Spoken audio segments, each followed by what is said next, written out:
Hello friends, welcome to Play with Numbers. In this video, I will cover three topics: universal set, union of sets and complement of sets.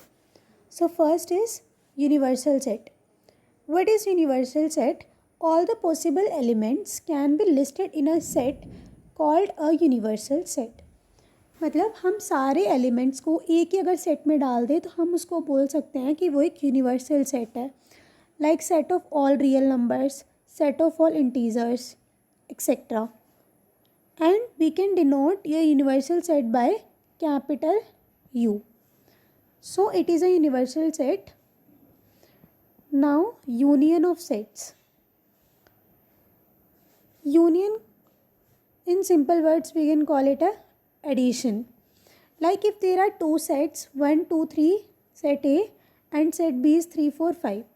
If we have to make the union, then we have to write all the elements of set A and all the elements of set B, but the common elements we have to write only once. First, write all the elements of set A 1, 2, 3. Now of set B 3, 4, 5. अब 3 A में आ चुका तो हम उसको अब दोबारा नहीं लिखेंगे because we have to write common elements only once. So write only 4 and 5 and we get A union B. Now what are the properties of union of sets? A union B is equal to B union A. अब हम A union B बोलें या B union A बोलें एक ही बात है.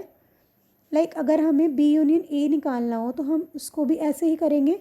पहले B के लिख दो 3, 4, 5, फिर 3 तो आ चुका, सिर्फ 1 और 2 लिख दो तो ये हो जाएगा B union A और A union B and these both are equal. So it is called a commutative law. Next is A union B union C equal to A union B union C. तो अगर हम A union B पहले निकाल करके फिर C के साथ union करें या B union C निकाल के फिर A के साथ यूनियन करें तो we will get the same result. तो it is a associative law. A union phi equal to A. It is a law of identity. Simple सी बात है, अगर हम A में कुछ भी ऐड नहीं करेंगे, कुछ भी उसके साथ यूनियन नहीं करेंगे तो वही वाला सेट आएगा. Like if set A is 1, 2, 3 and phi is 0 तो A यूनियन phi भी सेट A ही होगा. तो it is a law of identity. Idempotent law is A union A is A. अगर हम A सेट को A से यूनियन कर दूँ तो 1, 2, 3 ही रिजल्ट आएगा तो ये भी हो जाएगा आइडेम्पोर्टेंट लॉ. फिर universal union A is universal. Suppose universal set is 1, 2, 3, 4, 5 and A set is 1, 2, 3. तो अगर हम U यूनियन A निकालेंगे तो वो आएगा 1, 2, 3, 4, 5 और 1, 2, 3 एक बार आ चुका तो अब दोबारा नहीं आएगा.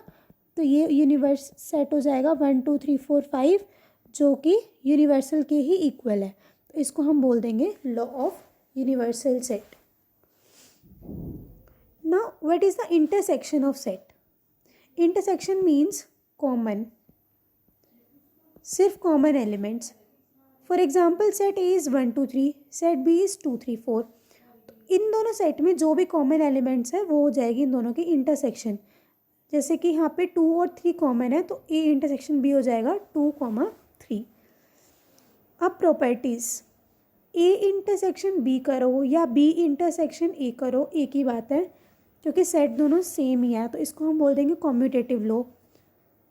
Associative law, A intersection B intersection C is equal to A intersection B intersection C. Law of identity, phi intersection A is phi. Like phi में और ए में कोई भी एलिमेंट कॉमन नहीं होगा तो फाई ही आएगा आंसर भी क्योंकि कुछ कॉमन ही नहीं है. हम सेट में 0 नहीं लिखते तो हम फाई लिखते हैं. तो इसको हम बोल देंगे law of identity. Next is idempotent law. A intersection A के ही इक्वल होगा. अगर मैं बोलूँ ए सेट 1, 2, 3 है तो अगर मैं इससे कॉमन निकालूंगी इसी में से तो 1, 2, 3 ही कॉमन आएगा. तो इसको हम बोल देंगे आइडेम्पोर्टेंट लॉ. फिर नेक्स्ट है डिस्ट्रीब्यूटिव लॉ. अगर हम A intersection B intersection C करें तो हम इसको ओपन करके डिस्ट्रीब्यूट करके लिख सकते हैं कि ए इंटरसेक्शन बी, फिर इंटरसेक्शन का साइन चेंज होकर के यूनियन, और फिर ए इंटरसेक्शन बी.